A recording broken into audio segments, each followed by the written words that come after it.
여러분 안녕하세요. 이번 강의에서는 컨볼루셔널 네트워크에 대해 살펴보도록 하겠습니다.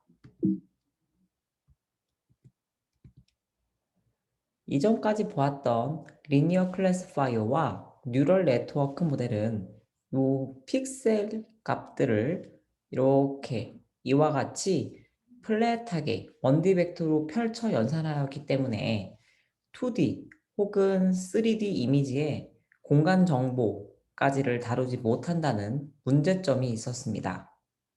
그래서 이번 시간에는 이 공간 정보에 해당하는 스페셜 스트럭처를 처리할 수 있는 새로운 컨볼루셔널 그래프, 컴퓨테이셔널 그래프를 소개하도록 하겠습니다. 컨볼루션 네트워크는 기존에 배웠던 풀리 커넥티드 레이어와 액티베이션 펑션 이외에도 이와 같이 컨볼루션 레이어, 풀링 레이어, 그리고 노멀라이제이션 레이어를 새롭게 정의하여 사용합니다. 새롭게 제안된 컨볼루션 레이어에 대해서 본격적으로 이야기하기 전에 풀리 커넥티드 레이어를 복습해 보도록 하겠습니다. 위 그림처럼 이전에 보았던 풀리 커넥티드 레이어의 forward pass 과정은 사이파 10 이미지로 예를 들었을 때 이렇게 32 by 32 by 3 이미지를 3072개의 스칼라 엘리먼트를 갖는 이 1D 벡터로 만들고 각 클래스의 웨이트 매트릭스 W를 곱하여 출력 벡터를 뽑아내는 형태였습니다.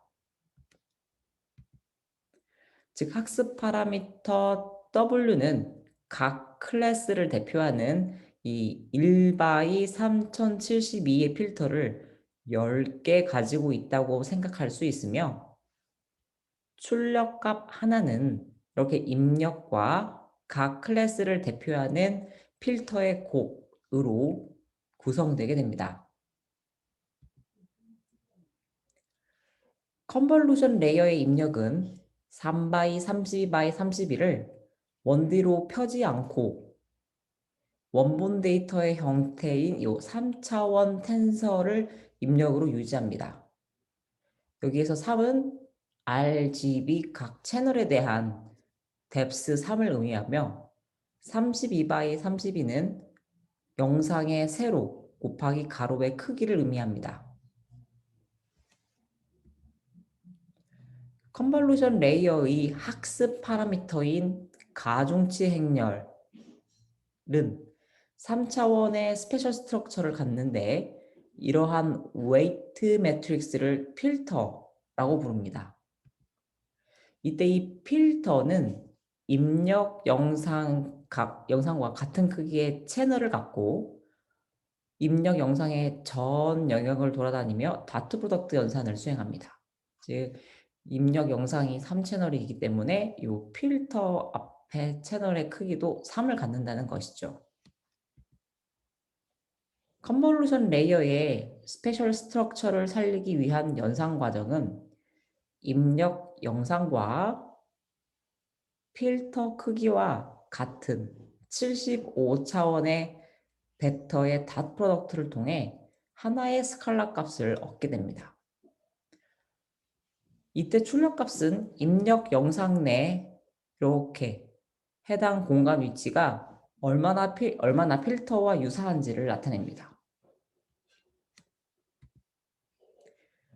앞서 설명한 연산 과정을 입력 영상 내 모든 영역에 적용하며 계산하면 결국 출력 값으로는 이렇게 1바이 28바이 28 크기의 텐서를 얻게 되는데 이것을 우리는 액티베이션 맵이라고 부릅니다. 액티베이션 맵이라는 이름은 입력 영상이 이 하나의 컨볼루션 필터 3바이 5바이 5 필터에 어떻게 반응하는지를 보여준다는 점 때문에 명명하게 되었습니다.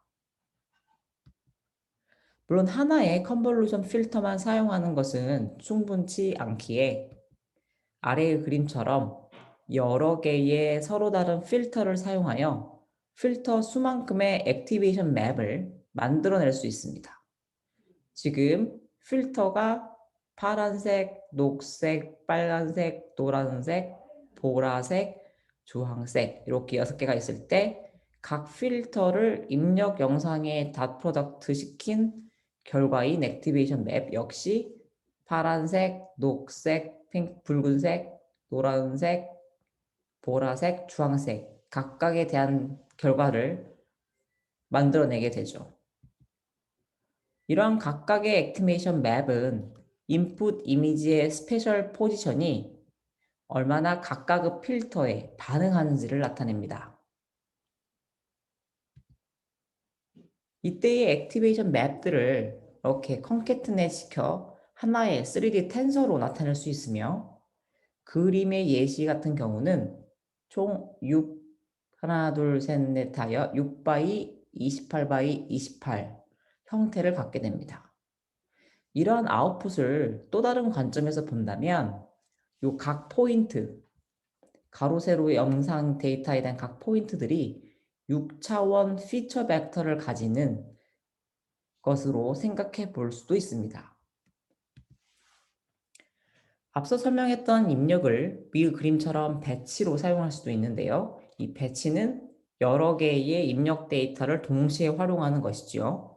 자, 이렇게 입력 영상, 필터, 그리고 출력값인 액티베이션 맵은 이와 같은 배치를 사용했을 경우 모두 4차원 텐서가 됩니다. 지금은 입력 영상을 2개, 즉 배치 사이즈를 2라는 것으로 설정했을 때에 대한 예시인데요. 2바이, 3바이, 30바이, 32가 입력에 대한 4차원 텐서이고 필터는 6바이, 3바이, 5바이 5인 텐서이고 결과인 액티베이션 맵은 역시 배치 크기에 따라 2바이, 6바이, 28바이, 28이 되는 것이죠. 이를 일반화했을 때에 대한 식은 이와 같습니다.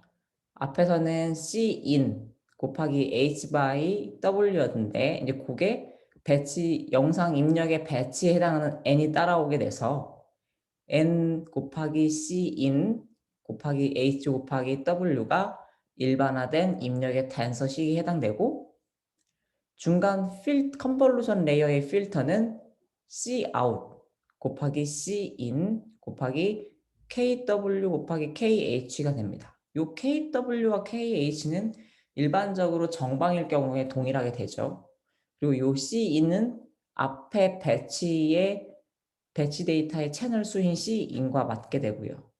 이 Cout은 결국 이 필터의 수이기 때문에 액티베이션 맵의 Cout과 연결되고 이 batch of output은 n by C out 곱하기 H prime by W prime이 됩니다. 이 H prime과 W prime은 역시나 우리가 사용하는 컨볼루션 레이어의 커널, 스트라이드, 패딩에 영향을 받는 파라미터로 설정이 될 것입니다. 자, 컨볼루션 레이어는 fully connected 레이어처럼 연속적으로 레이어를 쌓아 새로운 컨볼루션 뉴럴 네트워크 CNN을 만들어낼 수 있습니다. 본 슬라이드처럼 각 컨볼루션 레이어에 있는 필터, 즉 커널 수만큼 출력이 나오게 되며 이는 다음 컨볼루션 레이어의 입력으로 들어가게 됩니다. 이때 각 레이어의 인풋과 아웃풋이 되는 액티베이션 맵들은 fully connected 네트워크에서와 같이 히든 레이어라고 부릅니다. 하지만 이런 형태의 컨볼루션 네트워크는 fully connected 네트워크에서의 레이어와 같이 결국 리니어 오퍼레이터에 지나지 않습니다. 그렇기에 우리는 이렇게 컨볼루션 레이어 연산 직후에 액티베이션 펑션을 넣어서 이 CNN 네트워크에서의 넌리니어리티를 확보하게 됩니다. 그럼 지금까지 설명한 컨볼루션 네트워크를 시각적 관점으로 살펴보도록 하겠습니다. 선형분류기에서 배웠던 리니어 클래시파이어는 클래스별 하나의 웨이트 벡터만 가지고 있기에 클래스별 하나의 템플릿만 가진 형태로 볼 수 있었습니다. 즉 지금 요 W1, W2, W3의 경우는 각각 서로 다른 뭐 플레인, 가, 캣에 대한 웨이트 템플릿인 것이죠. 그것들을 각각 시각화해서 봤을 때에 대한 모습입니다. 이렇게 이 각각의 W를 시각해 나온 이 하나의 템플릿들은 결국 입력 영상이 얼마나 각각의 클래스 템플릿에 가까운가를 결정짓게 되고 유사할수록 높은 함수 값을 뱉도록 되어 있는 것이죠. 또한 풀리 커넥티드 뉴럴 네트워크의 첫 번째 레이어만 살펴본다면 우리가 설정한 퍼스트 히든 레이어의 크기에 대응하는 이 W1 크기만큼 우리는 여러 개의 템플릿을 갖는 형태에 해당됩니다. 컨볼루셔널 네트워크에서도 비슷한 해석이 가능합니다. 이 오른쪽에 보고 계시는 이 사진이 CNN의 유명한 네트워크 중에 하나인 알렉스넷이라는 것에 이 첫 번째 컨볼루션 레이어의 필터 결과를 시각화한 모습입니다. 이 각각의 필터들은 잘 살펴보면 기울어진 엣지 정보와 이런 보색 정보 등 로우 레벨 피처를 학습한 것으로 이렇게 그림이 보여지죠. 이러한 각각의 필터들은 기울어진 엣지와 보색으로 해석되는 정보를 통해 입력, 영상, 이미지의 각 포지션들이 이 다음 히든 레이어에 얼마나 영향을 미치는지를 나타나게 됩니다. 그럼 컨볼루션 필터를 좀 더 자세히 알아보도록 하겠습니다. 이 그림은 7x7 입력 이미지에서 이 녹색과 같은 3x3 필터가 연산하면서 움직이는 형태를 이렇게 지금 단계별로 보여주고 있는데요. 이때 필터는 입력 영상의 모든 영역을 이렇게 지금은 수평 방향으로만 이동했지만 계속해서는 이 수직 방향으로도 이동해서 연산을 이루어지게 됩니다. 지금은 한 칸씩 이 검정점이 즉 검정 포인트에 해당하는 것이 3x3 커널의 중심점이기 때문에 이 중심점이 이동한 것을 보면 정확하게 수평 방향으로 한 칸씩 이동한 것을 볼 수 있는데요. 이럴 때 우리가 스트라이드라고 하는 하이퍼 파라미터가 1이라는 것을 알 수 있습니다.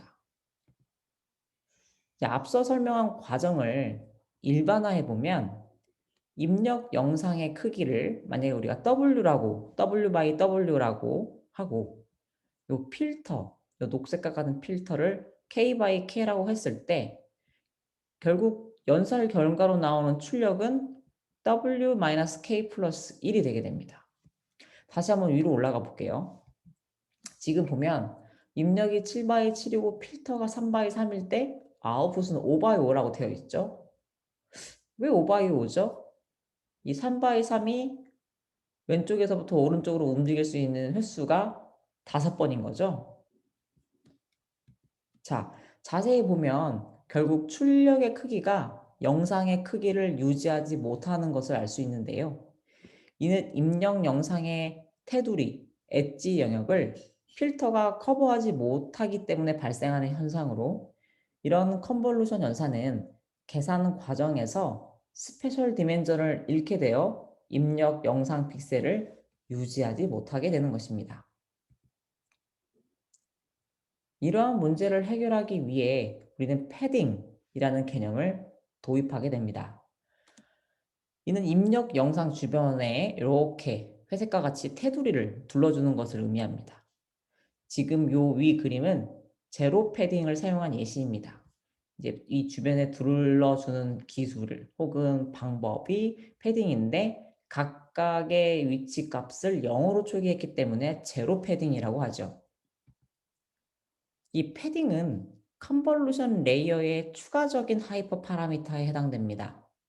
입력 영상 주변으로 덧붙이는 패딩의 크기는 입력 영상 크기와 필터의 크기 그리고 스트라이드 값에 따라서 결정되게 됩니다.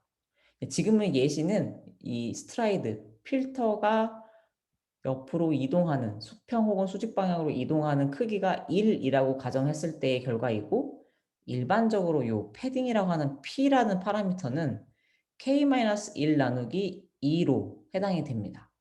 따라서 지금 이 K는 필터 사이즈이기 때문에 3에 해당되고 따라서 패딩은 3-1 나누기 2여서 1에 해당이 되죠. 자, 컨볼루션 레이어가 무엇을 하는지 생각해 볼 수 있는 또 다른 방식이 이 리셉티브 필드라는 것입니다. 이는 아웃풋 이미지의 각 스페셜 포지션이 인풋 이미지에서 얼만큼의 영향을 받는가를 의미합니다.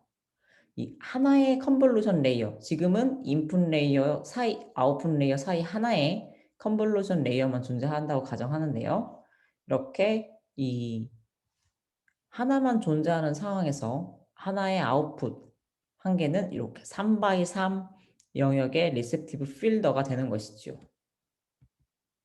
그리고 여러 개의 컨볼루션 레이어를 쌓아서 만드는 스태킹 컨볼루션 레이어를 살펴봅시다. 지금 이 그림은 연속작으로 쌓은 컨볼루션 레이어가 3일대의 예시입니다. 이 아웃풋 텐서부터 왼쪽으로 거꾸로 점점 확장해 가면서 리셉티브 필드를 계산해 나가보면 이 1x1 영역에 해당하는 리셉티브 필드는 이렇게 녹색으로 3x3에 해당이 되고 이 3x3에서 맨 왼쪽 상단과 맨 오른쪽 하단에 해당하는 리셉티브 필드를 이용해서 한번 전체를 계산해 보면 요 하나가 또 요만큼의 3x3 또 요만큼의 3x3이어서 이렇게 전체를 생각해 보면 결국 5x5가 되고 또 이 5x5의 왼쪽 상단과 오른쪽 하단에 대한 영역을 살펴보면 결국 7x7이 되는 것을 살펴볼 수 있죠. 최종적으로 이 세 개의 컨볼루션 레이어를 쌓은 CNN 모델의 리셉티브 필드의 크기는 7x7이 되는 겁니다. 이런 리셉티브 필드 사이즈를 수식으로 일반화할 수 있는데요. 그 일반화된 식은 여기 있어요. 1 더하기 L 곱하기 K-1에 해당하는 것이죠.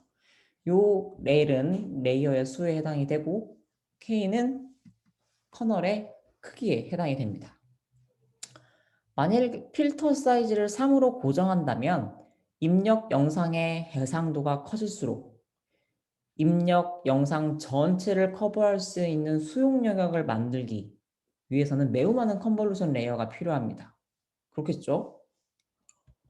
그런데 이 리셉티브 필드를 넓게 보는 방법이 반드시 레이어를 많이 쌓는 방법뿐일까요? 혹시 다른 방법은 없는 걸까요?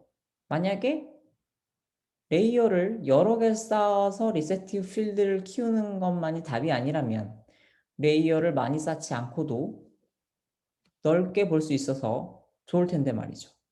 예, 우리는 지금부터 이 다운 샘플이라는 것을 통해 더 넓은 수용 영역을 커버할 수 있는 CNN 모델 설계 방법을 알아보도록 하겠습니다. 그림에서 보다시피 이 스트라이드가 2일 때 커널은 입력 영상과 연산 시 픽셀 단위를 2칸씩 건너뛰게 됩니다. 이 화살표를 보시면 3x3 커널이 전에는 한 칸씩 오른쪽으로 이동했던 걸 알 수 있는데 지금은 이 두 번째 칸에서 네 번째 칸으로 이동했기 때문에 스트라이드가 2인 것을 확인할 수 있죠. 이미 언급했지만 컨볼루션 연산에 사용되는 하이퍼 파라미터인 스트라이드 크기는 이 최종적인 출력의 크기에 영향을 미칩니다. 예를 들어 살펴보도록 하지요. 이 입력 영상이 3x 30x 32이고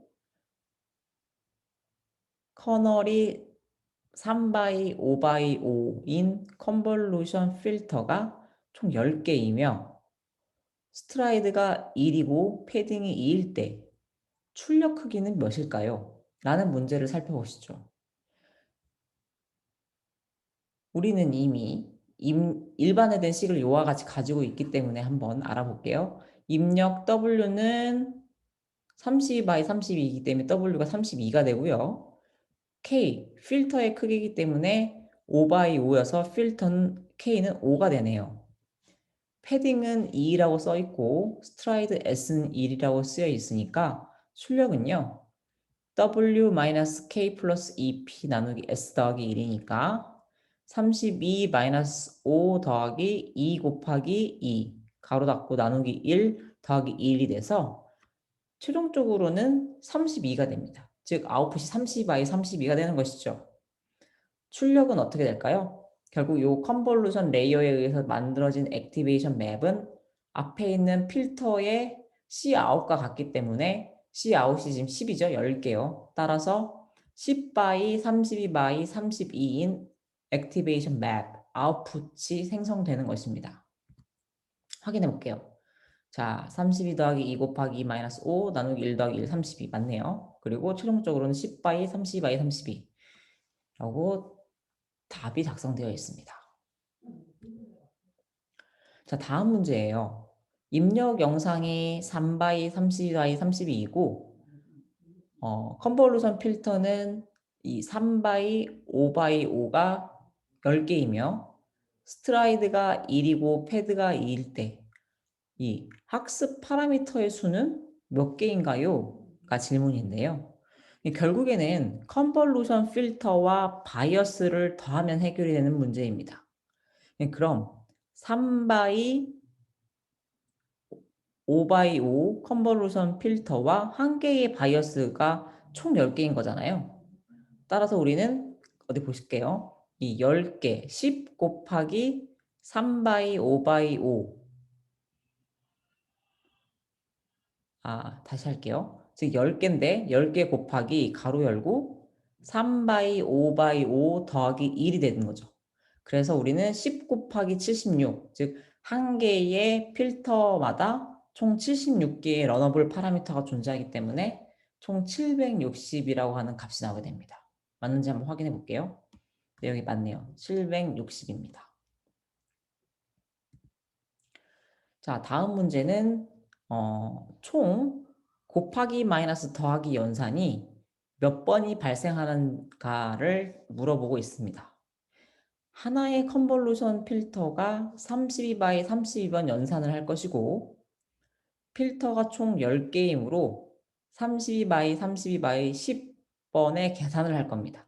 그런데 이 하나의 컨볼루션 필터는 매번 3 by 5 by 5의 연산을 진행하기 때문에 결국 3 by 5 by 5인 75회 곱하기 32 by 32 by 10인 1240번을 곱해서 답이 나오게 돼요. 따라서 75 곱하기 1240은 768K 대략 이 정도의 결과값이 나온다는 것을 알 수 있습니다.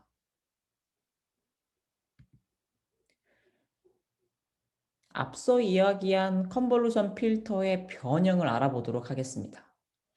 앞으로 우리는 종종 필터의 크기를 1인 필터를 사용할 겁니다. 이때 필터는 입력 데이터 특정 위치에 64개의 피처와의 선형결합 값으로 액티베이션 맵을 결정하게 되고 이는 각각의 피처 벡터가 인풋의 원소로 전제하는 fully connected neural network로 볼 수 있게 됩니다. 따라서 우리는 이런 형태를 NIN이라고 하는 Network in Network Structure라고 부르기도 합니다. 그리고 원바이원 컨볼루션과 fully connected neural network의 차이를 명확히 설명해 보면 이 전자인 원바이원 컨볼루션은 공간 구조 정보를 보존하며 입력 데이터의 채널을 변경하고 싶을 때 사용하고 후자인 FC 레이어는 입력 데이터의 공간 구조 정보를 없애고자 먼저 입력 데이터를 1D 벡터로 만들어 연산을 진행합니다. 따라서 FC 레이어는 CNN 모델에서 주로 네트워크의 마지막 부분에 사용되어 최종 스코어를 만들고 싶을 때 사용하게 되는 것이죠. 자, 기억하셔야 될 거는 원바이원 컨볼루션은 공간 정보, 공간 구조 정보를 보존하게 되는 것이고 FC 레이어는 공간 구조 정보를 유지하지 않습니다. 입력 데이터가 채널 곱하기 세로 곱하기 가로 크기일 때 사용자가 설정할 수 있는 컨볼루션 레이어의 하이퍼 파라미터는 붉은 박스와 같습니다. 이게 이제 앞에서 열심히 얘기했던 컨볼루션 레이어에 대한 파라미터들을 아래와 같이 일반화된 식으로 작성된 건데요. 커널 사이즈는 얘기하는 하이퍼 파라미터인 커널 사이즈는 보통 3x3, 5x5, 7x7을 많이 사용하며 아주 종종 1x1도 사용되곤 합니다. 이 필터의 크기, 필터의 수는 출력의 채널 수를 결정하게 되고 요 패딩은 출력의 볼륨 크기를 입력 데이터의 볼륨 크기와 동일하게 유지하기 위해 사용되며 스트라이드 값, 요 S는 이 값이 크게 설정될수록 단일 레이어당 커버 가능한 리셉티브 필드가 넓어지는 효과가 있습니다. 또한 컨볼루션 레이어에 하이퍼 파라미터가 주어졌을 때 자동으로 결정되는 요소들이 있는데요. 모델 학습을 통해 결정되는 가중치 행렬의 크기는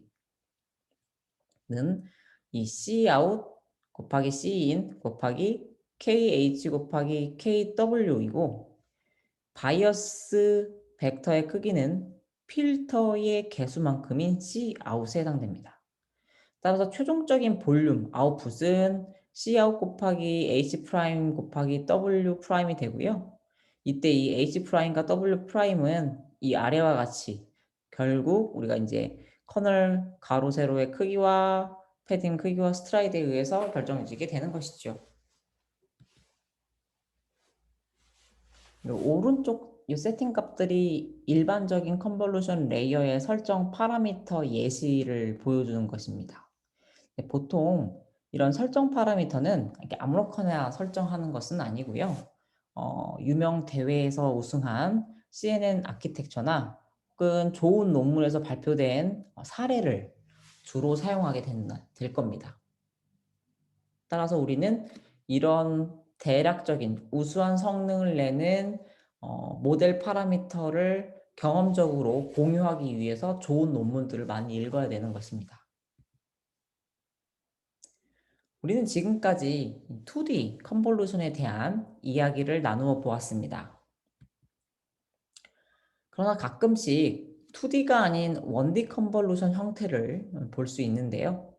이는 이 2D 컨볼루션에서 하나씩 뺀, 즉 입력에서 H를 빼고 가중치에서 K를 뺀 형태가 됩니다.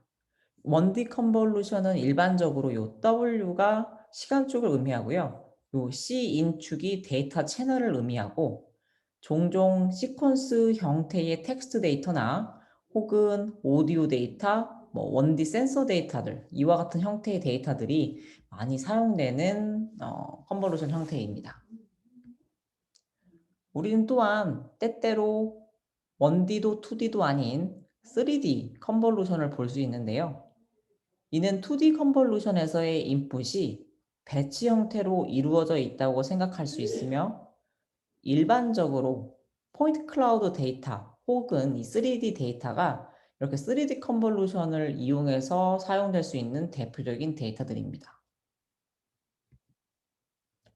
지금 슬라이드의 그림은 2D 컨볼루션과 3D 컨볼루션의 차이를 설명한 그림입니다. 혹시 2D와 3D가 어떤 차이가 있는지 헷갈린다면 해당 그림을 통해서 이해하셔도 좋을 것 같아서 슬라이드를 추가해 놓았습니다.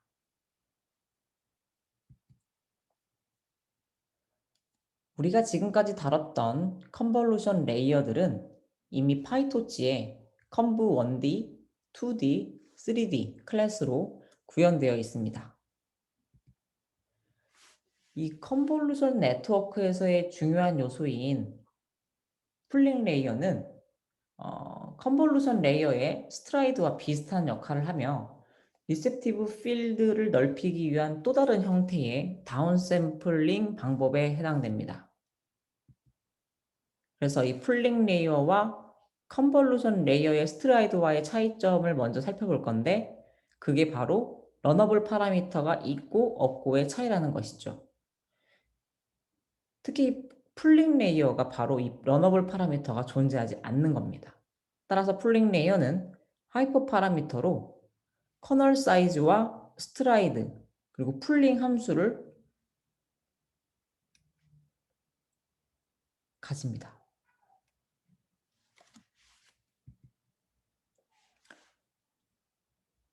이 예시는 커널 사이즈와 스트라이드가 각각 2 그리고 2 by 2이고 풀링 펑션은 max인 케이스에 해당하는데요. 커널 사이즈와 스트라이드가 2로 동일한 이유는 풀링 영역이 오버랩되지 않게 하기 위함입니다. 이 해당 설정은 흔하게 사용되는 하이퍼 파라미터 세팅이고 알렉스넷은 일반적으로 커널 사이즈가 3, 스트라이드가 2를 사용하곤 합니다. 여기 보시면 2 by 2 커널 사이즈가 이 빨간색을 의미를 하고 스트라이드가 2이기 때문에 이렇게 두 칸 점핑을 하게 됩니다. 그래서 이 첫 번째 박스, 붉은색 박스에서 오퍼레이팅을 한번 하게 되는데 여기 1, 1, 5, 6 중에서 가장 큰 값인 6을 이렇게 결정하게 되고 또 두 번째 녹색 영역에서 2, 4, 7, 8 중에서 맥스 값을 찾아서 이렇게 또 쓰게 되고 3, 2, 1, 2에서 또 맥스 값 3을 이렇게 뽑게 되고 1, 0, 3, 4에서 최대값을 뽑아서 이렇게 4를 쓰게 돼서 6, 8, 3, 4라고 하는 것이 이제 이 전체 입력에 대한 맥스 풀링 결과에 해당됩니다. 풀링은 입력값의 공간 변화에 약간 불변성을 띠고 있다라고 이야기를 합니다. 공간 변화에 대한 불변성이 있다라고 우리는 이야기하곤 하는데요. 공간 변화에 대한 불변성이란 예를 들면 이와 같이 손글씨 1을 쓸 때 지금 1은 종이의 한가운데에 정확하게 쓰여 있는 것을 볼 수 있는데 이게 약간 오른쪽으로 밀려서 1을 쓰더라도 우리는 결국 이 손글씨도 1, 오른쪽으로 살짝 밀린 1도 1로 인식할 수 있다라는 특성을 공간 변화에 대한 불변성이라고 이야기합니다. 즉 이렇게 약간의 이동 변환에 대한 공간 강인성은 풀링에 의해서도 확보가 된다는 뜻인데요. 왜냐면 조금씩 한 칸씩 밀린다 하더라도 이 값이 유지될 확률이 높기 때문이죠. 자, 풀링 레이어를 일반화해보면 이와 같이 우리는 서머라이즈 할 수 있습니다. 풀링 레이어의 파라미터로 커널 사이즈는 보통 K이고 스트라이드는 S 그리고 풀링 함수에 대한 거는 뭐 맥스 혹은 에버리지인 평균도 있다고 합니다. 풀링 레이어를 거친 출력 값의 크기는 C 곱하기 H 프라임 곱하기 W 프라임이고 각각에 대한 H 프라임과 W 프라임은 아래와 같습니다. 자, 역시나 중요한 건 풀링은 뭐다? 학습 파라미터가 없다 라는 것이 중요한 키포인트에 해당이 되고요. 앞에서 살펴본 우리는 그 풀링에 대한 예시가 K가 2이고 S가 2일 때였는데 알렉스넷은 K가 3이고 S가 2를 일반 세팅으로 사용을 한다고 합니다. 지금까지 우리는 이 컨볼루션 레이어와 풀링 레이어를 배워보았습니다. 짧은 시간이었지만 많이 배웠네요. 예. 참고로 2014년부터 2015년까지 많은 연구자들은 이 두 가지 레이어를 활용해서 정말 다양한 CNN 연구를 진행해 왔습니다. 지금 여러분이 보고 계신 CNN 아키텍처는 1998년도에 양리쿤 교수님에 의해 제안된 르넷5라는 모델인데요. 해당 모델의 구성이 2014년, 2015년까지도 널리 사용된 기본 포맷이었기 때문에 뭐 좀 오래된 모델이다 하더라도 지금 이 모델을 가지고 한번 예시로 살펴보도록 하겠습니다. 클래식한 CNN 구조가 이 컨브넷, ReLU, 풀링을 이렇게 하나의 기본 블럭으로 보고 n번 쌌습니다. 그리고 마지막에 Cout 곱하기 H 곱하기 W를 이렇게 원디로 쫙 펴주는 플래튼이라는 과정을 거친 후에 FC 레이어와 ReLU라고 하는 하나의 블락을 구성하는 것을 n번 거친 후 최종적으로 이 FC 레이어를 한 번 반복하게 됩니다. 여기 보시면 써 있는 이 n이라고 하는 것은 배치 사이즈의 n이 아니고요. 이 블락을 몇 번 반복할 것인가에 대한 임의의 상수에 해당됩니다. 하나의 블록마다 이 풀링이 들어 있어서 입력 영상 및 입력 피처를 우리는 지속적으로 이렇게 지금 보시면 크기가 작아지고 있잖아요. 다운 샘플링 하고 있으므로 이 적용되는 횟수는 입력 데이터의 크기를 잘 고려해서 요 n이 설정되어야 됩니다. 앞에 그림으로 존재하는 르넷5 아키텍처를 이번에는 이렇게 각각의 의미 있는 코딩하기 좋은 일반화시킨 파라미터로 지금 재작성해 본 것인데요. 르넷5에서 입력 데이터의 스페셜 사이즈는 계속 감소하고 있지만 잘 살펴보시면 채널 수는 증가해서 결국 데이터의 전체적인 크기는 유지되고 있는 것을 볼 수 있을 겁니다. 예를 들면요. 여기 지금 보시면 채널이 20이었고 두 번째는 50으로 이렇게 채널이 늘어났죠. 그게 왜 그렇냐? 지금 여기 28 28이 다운 샘플링 돼서 14 14가 됐잖아요. 그러니까 이렇게 가로 세로 크기가 작아졌지만 채널의 수가 그만큼 늘어나서 우리는 대략적으로 그 전체적인 데이터를 표현할 수 있는 표현 공간의 크기가 대략적으로 유지되고 있다. 그런 컨셉으로 CNN 아키텍처가 디자인되고 있다. 라는 것을 이제 보여주고 있는 것입니다. 그리고 액티베이션 함수로 ReLU 레이어를 풀링 함수로는 맥스 레이어를 선택했어요. 여기 보시면 컨볼루션 뒤에 ReLU, 컨볼루션 뒤에 ReLU, 그리고 FC 레이어 뒤에 ReLU가 있고요. ReLU 뒤에는 풀링인데 맥스 풀링, 맥스 풀링이라고 쓰여 있네요. 풀링 자체로도 여러분도 알겠지만 이 ReLU가 없어도 이 풀링 자체로도 넌리니어리티를 가질 수 있기 때문에 만약 설계를 할 때 지금과 같은 상황에서는 반드시 ReLU를 액티베이션 펑션으로 사용해야 되는 것은 아닙니다. 그러니까 우리가 계속 지속적으로 컨볼루션 레이어만 쌓지 않았던 이유는 리니어가 아닌 넌리니어리티를 통해서 입력과 출력의 함수 관계를 찾는 것이었고 그 넌리니어리티를 주기 위한 하나의 대표적인 사례가 ReLU와 같은 액티베이션 펑션을 사용하는 것이었죠. 근데 ReLU 말고도 다운 샘플링을 하기 위한 맥스 풀링 역시도 대략적인 넌리니어리티를 가질 수 있기 때문에 ReLU 없이 맥스 풀링을 쓸 수도 있고 혹은 효과를 극대화하기 위해서 컨볼루션, ReLU, 맥스 풀링을 같이 쓸 수 있다. 이렇게 기억하시면 될 것 같습니다. 근데 문제점이 깊은 신경망은 학습하기가 어렵다. 라고 딱 문제 정의가 되어 있네요. 한번 이걸 알아보도록 할게요. CNN 아키텍처는 근본적으로 이 딥한 구조를 가져가게 됩니다. 그러니까 문제를, 좀 더 복잡한 문제를 먼저 좀 더 많은 양의 데이터를 일반화해서 하려다 보니까 깊은 레이어를 쭉 쌓게 되는 것이고 그러다 보니 글로벌 옵티마로 수렴하는 답을 찾는 것이 쉽지 않았습니다. 이런 문제를 해결하기 위해서 사람들은 노멀라이제이션이라는 기법을 제안하기 시작을 했고 우리 역시도 이 매우 CNN 네트워크에 중요한 역할을 하는 노멀라이제이션에 대해서 한번 이야기를 나눠볼게요.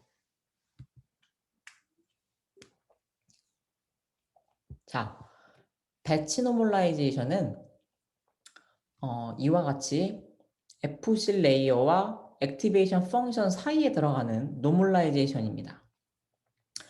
배치 노멀라이제이션, BN이라 불리워지는 배치 노멀라이제이션은 처음에 2015년도네요. 2015년도에 네트워크 상의 인터널 코베리에이트 시프트를 제거하기 위한 목적으로 제안되었습니다.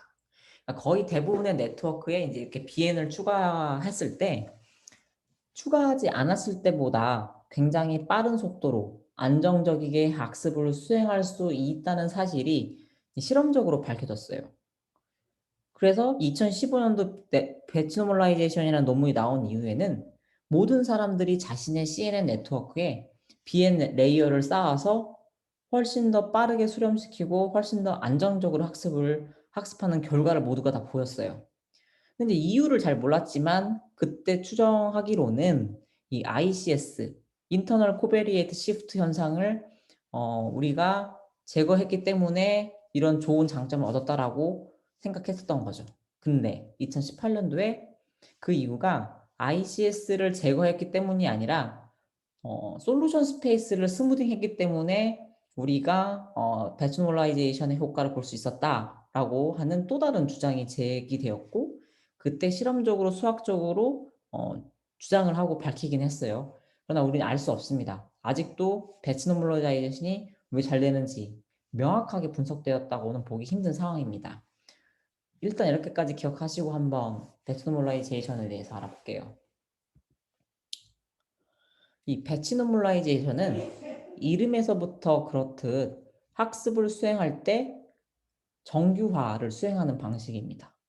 여러분 이미 알겠지만 데이터 전처리 중에서 노멀라이제이션의 목적은 모든 각각의 피처 베리어블들이 동일한 스케일을 가지도록 하는 것을 의미합니다.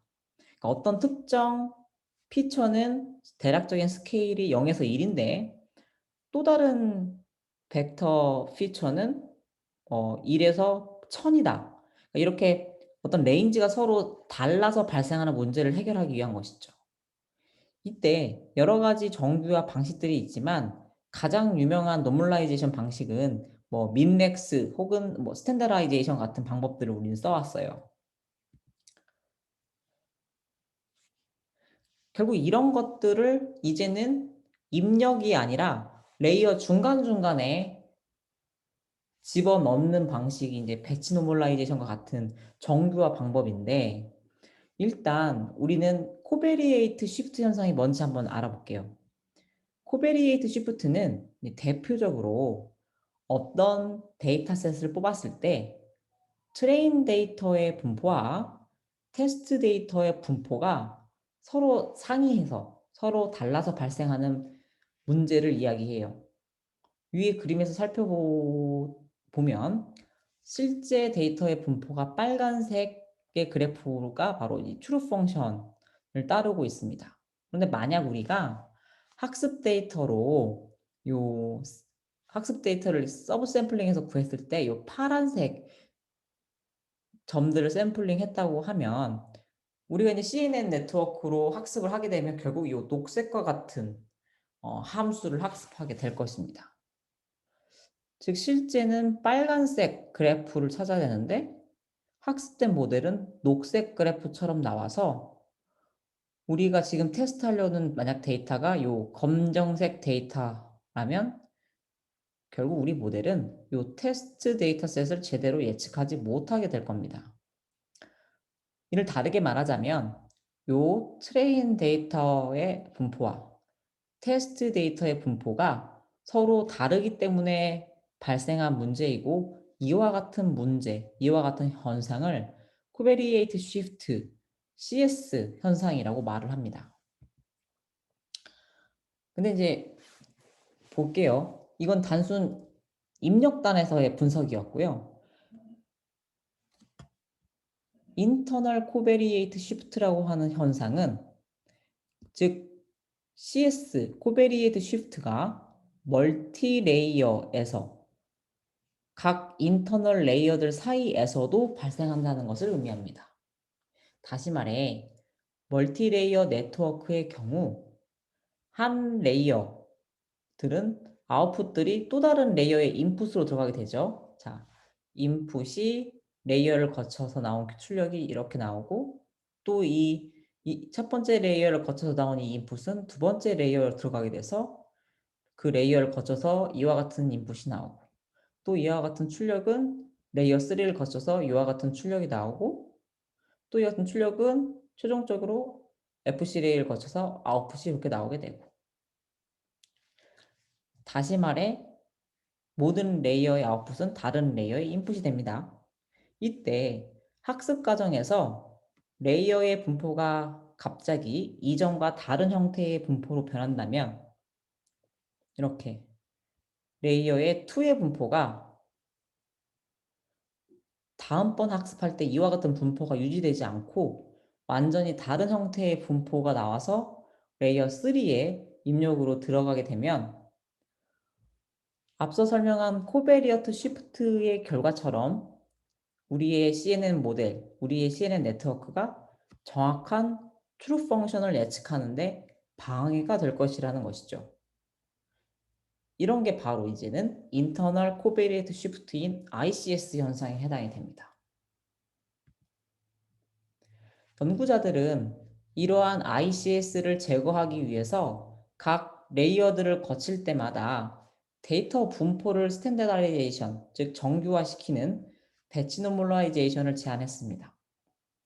자, 다시 한번 리마인드 하자면 우리가 지금까지 배웠던 데이터 전처리는 각각 레이어 중간중간에 발생하는 전처리가 아닌 어떻다? 맨 입력 상단, 네트워크의 모델을 넣기 전에 했던 정규화 과정이었다면 지금은 레이어와 레이어 사이에서 그 출력 값을 정규화하는 방법이고 그게 바로 배치 노멀라이제이션을 제안하게 된 이유다.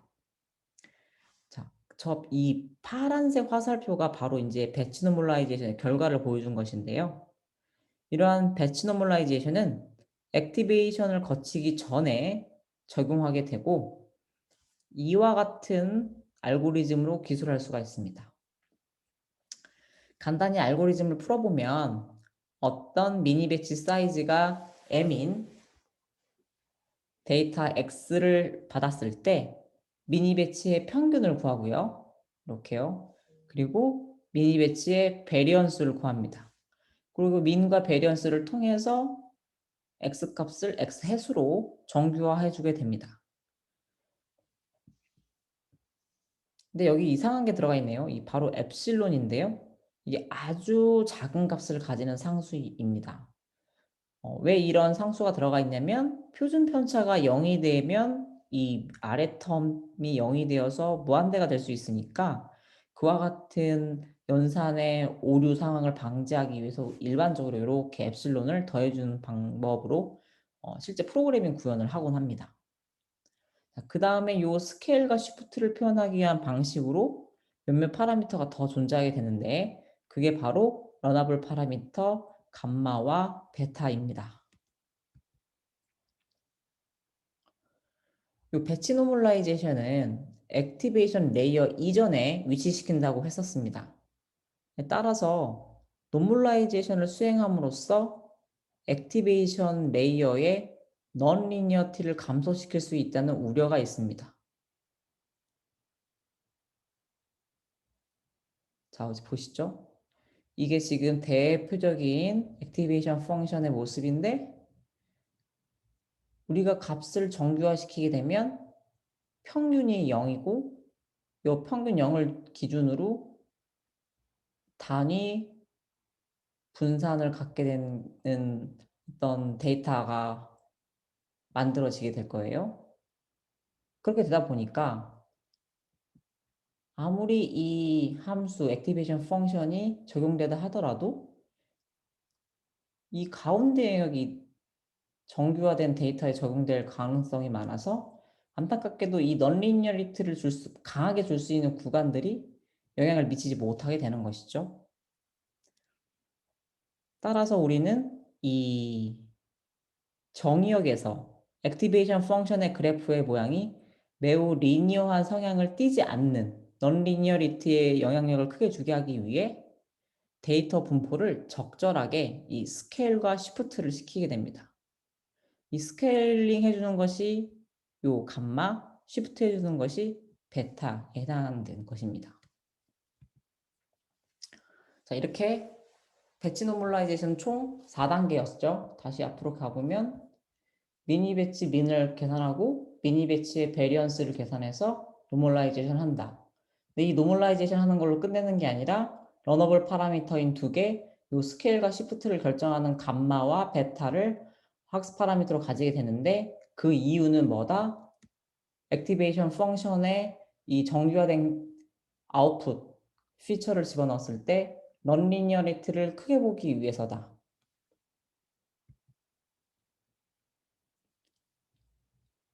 그런데 문제가 하나 있어요.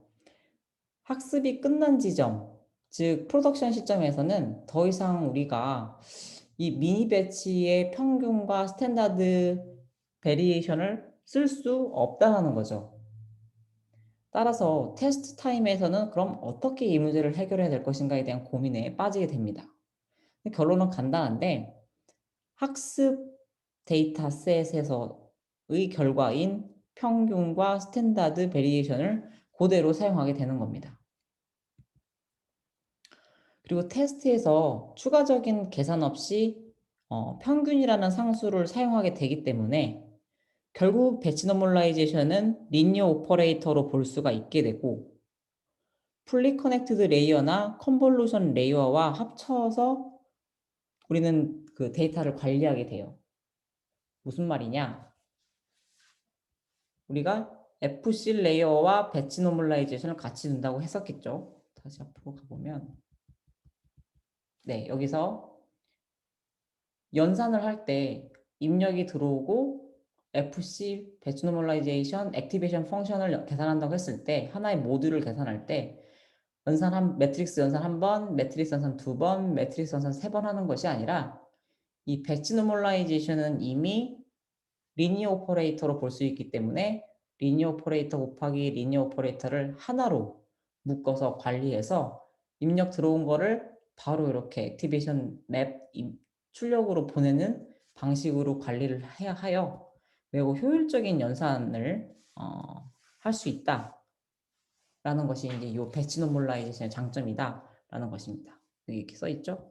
During testing, batch norm becomes a linear operator. 그래서 우리는 앞에 풀리 커넥터 레이어 혹은 컨볼루션 레이어와 함께 퓨전해서 사용할 수 있다. 이게 본 슬라이드에서 표현하고 있는 설명입니다. 자, 앞에서는 FC 레이어를 위한 배치 노멀라이제이션에 대해서 이야기를 하였고 지금부터는 컨볼루션 레이어를 위한 배치 노멀라이제이션 이야기를 한번 해보도록 하겠습니다. 배치 노멀라이제이션은 풀리 커넥티드 레이어와 컨볼루션 레이어에서 모두 사용이 가능한데 이 두 가지의 경우의 차이는 스페셜 스트럭처, 공간 정보가 포함되어 있는 컨볼루션 네트워크 특성상 배치 노멀라이제이션도 스페셜 디멘전을 고려한다는 것입니다. 그림에서 보시다시피 이전에 보았던 이 풀리 커넥티드 레이어예요. 플레이티드 커넥티드 네트워크에서는 n by d의 인풋을 인풋 x를 요 배치 n에 대해서 평균시켜 이렇게 d 차원의 d 차원의 벡터로 이렇게 정규화를 시켰다면 여기 지금 컨볼루션 네트워크에 대한 배치 노멀라이제이션은 요 n에 대해서 평균 에버리징 시킬 뿐만 아니라 모든 스페셜 디멘전 요 h와 w에 대해서도 에버리징 해요. 결국 요 c 차원의 벡터로 정규화되고 있습니다. 다시 풀리 커넥티드 네트워크에 대한 배치 노멀라이제이션은 결국 1/d로 컨볼루션 뉴럴 네트워크에 대해서는 요 n과 각 스페셜 공간 차원에 대해서 모두 정규화하고 있어서 1/c 1/1로 이렇게 정규화가 되고 있다는 차이가 존재한다 라는 것을 기억하시면 될 것 같습니다. 앞서 이야기했지만 다시 한번 강조하면 배치 노멀라이제이션은 주로 풀리 커넥티드 레이어나 컨볼루션 레이어 다음 연산으로 들어가고 이 배치 노멀라이제이션 다음에 액티베이션 펑션이 적용되게 됩니다. 배치 노멀라이제이션 사용 시 여러 가지 장점이 존재하는데 몇 가지를 살펴보면 이렇게 5가지 정도가 있어요. 첫 번째, 깊은 딥 네트워크는 딥 네트워크에도 적용했을 때 학습을 쉽게 할 수 있다. 그리고 큰 러닝 레이트를 통해 빠른 수렴을 도출할 수 있다. 그리고 초기 값 어떤 값으로 초기화를 하든 굉장히 강인하게 네트워크가 학습된다. 그리고 학습하는 동안 우리 배치 노멀라이제이션은 레귤러라이제이션으로서의 역할을 한다. 그리고 테스트 타임에도 뭐 추가적으로 발생하는 시간적 비용이 더 추가되지 않는다. 이렇게 총 5가지의 장점이 존재하고요. 실제로 여기 지금 각각의 방법론에 대해서 BN, 배치 노멀라이제이션이 적용된 방법과 적용되지 않은 인셉션에 대해서 이렇게 쭉 보시면 실제로 지금 수렴 속도를, 대략적인 수렴 속도를 비교해 볼 수 있습니다. 하지만 단점도 있겠죠. 그 단점을 몇 개 살펴보면 1. 아직 배치 노멀라이제이션이 왜 잘 되는지에 대한 이론적 근거가 명확하지 않습니다. 그리고 학습과 테스팅 과정이 약간 서로 다르게 적용되고 있잖아요. 따라서 그런 부분들이 프로그래밍을 할 때 버그를 만들어낼 잠재적인 가능성을 가지고 있게 됩니다. 여러분들이 배치 노멀라이제이션과 같은 역할을 구현할 때 학습과 테스트를 구현하는 방법이 좀 다르잖아요. 그러니까 그런 것들이 바로 프로그램 버그의 원인일 수 있는데 사람들은 간과하기 쉽다는 거죠. 또한 학습 데이터의 분포가 편향될 수도 있고 또한 좋지 못한 분포를 갖고 있을 때는 오히려 배치 노멀라이제이션을 사용하지 않는 것이 더 좋습니다. 자, 다시 얘기하면 우리가 사용하려는 학습 데이터의 분포가 너무 편향되어 있어요.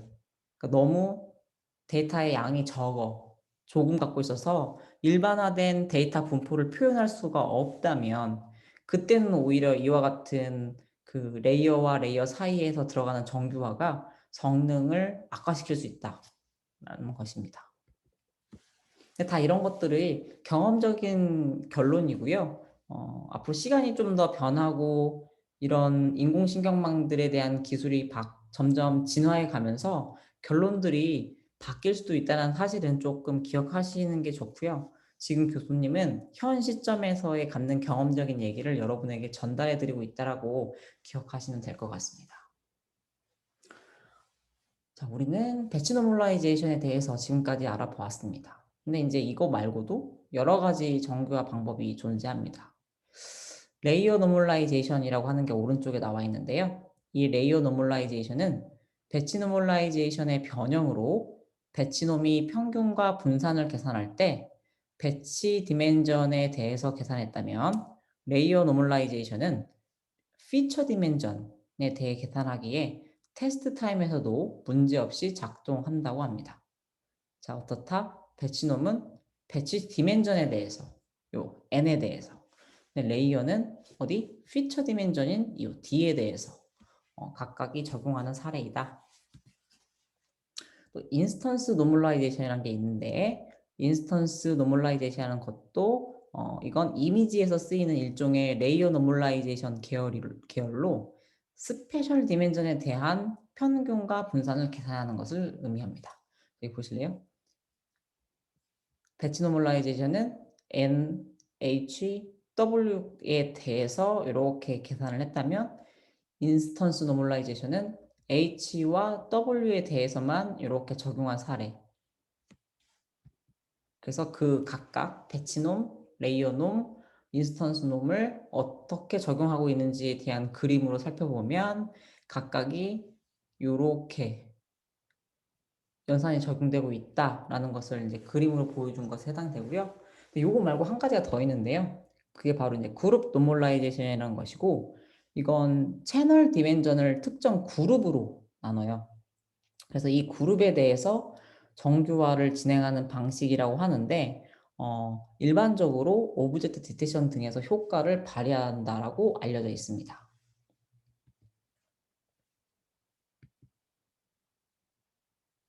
자, 마지막으로 컨볼루션 네트워크에서 컨볼루션 레이어가 가작 연산이 많이 필요합니다. 그래서 이제 이것들을 이 연산을 하는 데 있어서 복잡하고 연산량도 많이 필요하다고 하는 것들에 대한 내용을 자세한 내용 다음 강의에서부터 이야기를 할 거고요. 이제 강의 마지막이네요. 이번 강의에서 우리가 알아본 것은 결국 이 대표적인 지금 이제 르네 그림이죠.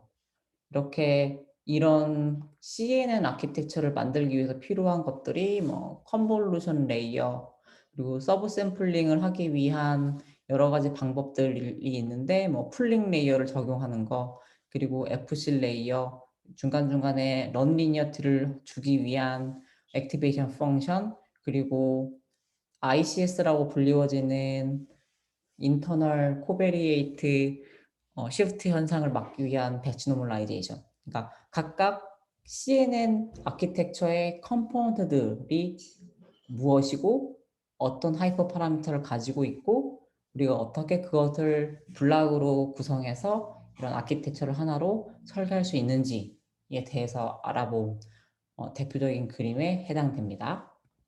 자, 이것으로 오늘의 동영상 마치도록 하겠습니다.